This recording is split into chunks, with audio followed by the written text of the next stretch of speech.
Hi there, my name is Ryan. I'm one of the one-on-one coaches. I've previously made a video about some basic throwing techniques and what we call the athletic stance, which, just to remind you guys of, if you haven't seen it before, is feet slightly wider than shoulder width apart, knees slightly bent, weight on the balls of your feet, in an athletic position, ready to move in any direction. So I have another throwing drill for you to help improve your arm, hopefully with the limited space or access to limited equipment as well. There's a drill that we can do which will help you with the throwing action that I showed you before, help you with your weight shift from your back foot to your front foot when you throw across your body, as mentioned in the previous video. And this one will help incorporate what we call a wrist flick as well. So when you're holding a ball, after you've shifted your weight back, broken your hands apart, and then brought your hands over the top to release the ball, the motion of your wrist flicking down can add 10 to 20% onto the velocity of that throw, simply by the rotation of the ball. As you release it from your hand, the seams will spin in the air, create a pocket of lower pressure beneath the ball, and it should stay in the air longer and reach your target faster.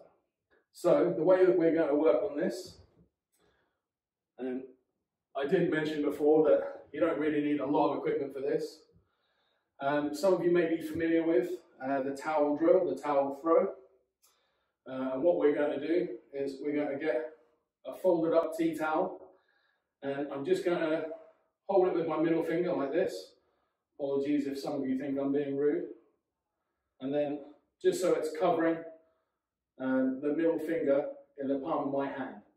We're going to use this when we use our throwing motion to simulate the flick of the wrist on the ball. So once again, we're going to come to our set position, an athletic stance, hands together, and then we're going to load your weight onto your back foot, break your hands apart in pendulum-like action, and then using your shoulder, arm or elbow as a guide for direction, bring this hand over the top as you rotate your hips, and then flick the towel at the end to simulate the motion of releasing a ball.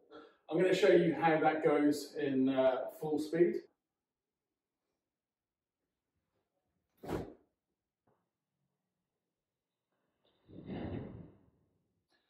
Hopefully, I don't know if the camera will have picked it up, but you'll hear the towel going through the air. That's a good sign. You will see, if you do any research online, there are a lot of videos about this as well, particularly baseball pitching videos. And if you watch those, they will usually have you aim for a target down in front of you, similar to when we do the warm-up exercise of the wood chop. And what they'll be asking you to do is do the same motion but hit a target out in front and beneath you. We're going to recommend that you do something a little different, because the motion of hitting something down and in front of you, down this low, doesn't actually simulate the real release point of a ball. If you were throwing a ball after you've completed your throw, you're not going to let go of the ball while you're down here. You're going to let go of the ball up here. If you are going to do this with a target, we would recommend that you start with something around head height. Obviously, nothing that you can damage too much. A door frame may do well if you're one of the taller ones among us. And all you have to do is make sure that your shoulder is pointing towards it. Repeat the same motion. Bring your hands down and apart, and then hit the target and finish in roughly that position. You can step through if your momentum takes you through. That's not too much of a problem, but it's just a simple drill to make sure that your throwing action, your arm, stays warm while we're all still in lockdown. Hopefully not for too much longer, and we do look forward to seeing you on the field soon. Thanks very much, guys.